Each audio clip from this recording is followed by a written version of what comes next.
Assalamualaikum warahmatullahi wabarakatuh. Saya Leni Marina dari Prodi Pendidikan Ekonomi semester 6, Sekolah Tinggi Keguruan dan Ilmu Pendidikan STKIP Nurul Huda Oku Timur. Saya akan menyampaikan materi mengenai sebelum kita membahas mengenai perdagangan internasional, terlebih dahulu kita harus mengenal apa itu perdagangan internasional. Dalam perekonomian modern, setiap negara pasti memerlukan hubungan dengan negara lain dan terlibat dalam perdagangan internasional. Lalu apa sih pengertian dari perdagangan internasional? Perdagangan internasional adalah perdagangan yang dilakukan oleh penduduk suatu negara dengan negara lain untuk memenuhi kebutuhan bersama. Terjadinya perdagangan internasional disebabkan oleh beberapa faktor.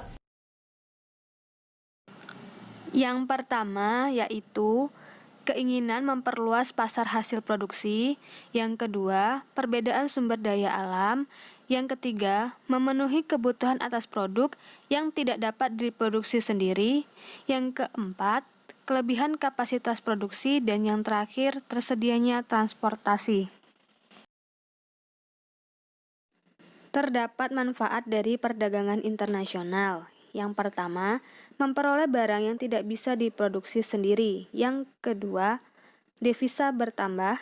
Yang ketiga, kualitas produksi dan kesempatan kerja meningkat. Dan yang keempat, pertumbuhan ekonomi meningkat. Dalam perdagangan internasional terdapat hambatan-hambatan yang harus dilalui sesuai dengan peraturan pemerintah. Yang pertama yaitu mengenai tarif dan bea cukai. Yang kedua, larangan ekspor dan impor. Yang ketiga, perbedaan tingkat upah. Dan yang keempat, tidak adanya hubungan diplomatik. Kemudian, terdapat kebijakan perdagangan internasional. Kebijakan ini merupakan seperangkat peraturan mengenai perdagangan internasional. Kebijakan ini meliputi kebijakan perdagangan bebas, kebijakan proteksi, dan kebijakan politik dumping.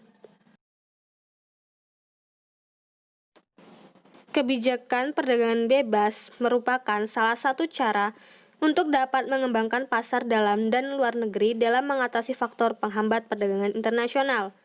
Kebijakan proteksi merupakan kebijakan pemerintah yang memberlakukan pembatasan perdagangan. Kebijakan ini biasanya untuk melindungi produsen lokal dari persaingan luar negeri. Kebijakan politik dumping merupakan kebijakan yang dilakukan suatu negara dengan menjual harga barang ke luar negeri dengan harga lebih rendah daripada yang dijual di negaranya sendiri. Negara yang menjalankan politik dumping adalah negara Jepang. Selanjutnya terdapat dampak positif serta negatif dari perdagangan internasional. Dampak positifnya itu sendiri yang pertama yaitu menambah devisa, yang kedua, terpenuhinya kebutuhan dalam negeri, yang ketiga, adanya ahli teknologi, dan yang keempat, lapangan kerja bertambah. Dampak negatifnya yaitu yang pertama, tenaga kerja ilegal muncul, yang kedua, persaingan di pasar tenaga kerja berlangsung secara ketat, yang ketiga, pergerakan sumber daya terhambat, dan yang terakhir, perusahaan dalam negeri terancam bangkrut. Dalam perdagangan internasional tentunya kita memerlukan alat pembayaran yang kita gunakan. Di sini ada dua alat pembayaran.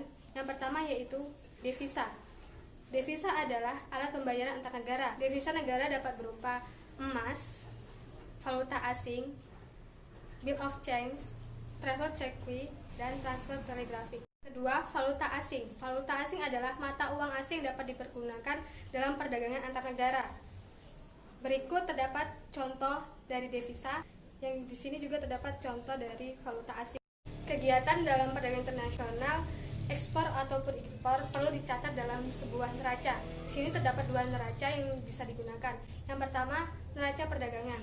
Yang kedua, neraca pembayaran. Neraca perdagangan adalah suatu daftar nilai barang-barang tentang ekspor ataupun impor yang dilakukan oleh penduduk suatu negara dengan negara lain dalam waktu tertentu. Neraca perdagangan menggambarkan mengenai keadaan yang disebut surplus, defisit, atau seimbang tentang nilai ekspor dan impor. Kemudian neraca pembayaran adalah catatan yang disusun secara sistematis mengenai penerimaan dan pembayaran dari luar negeri. Komponen utama dalam neraca pembayaran yaitu transaksi berjalan dan transaksi modal.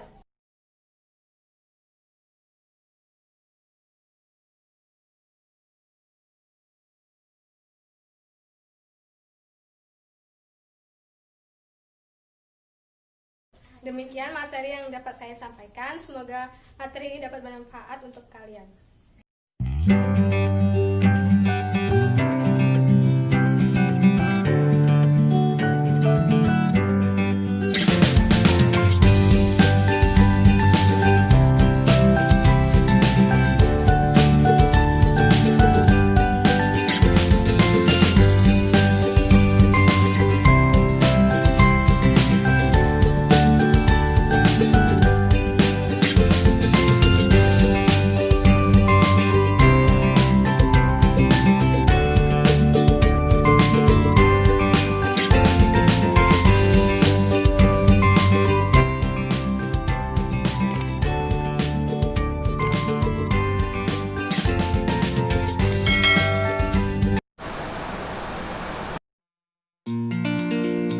videonya guys. Lihat ya sebentar juga. Perjuangan. Assalamualaikum warahmatullahi wabarakatuh. Perjuangan guys, perjuangan.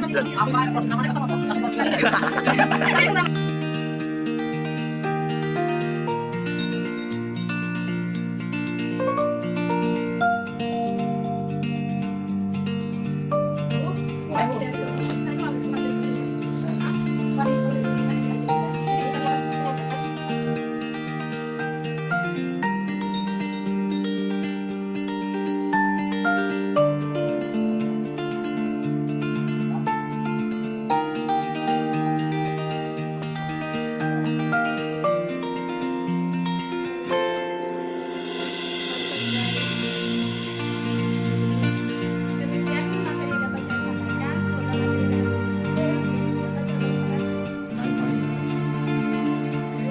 Kau baru bisa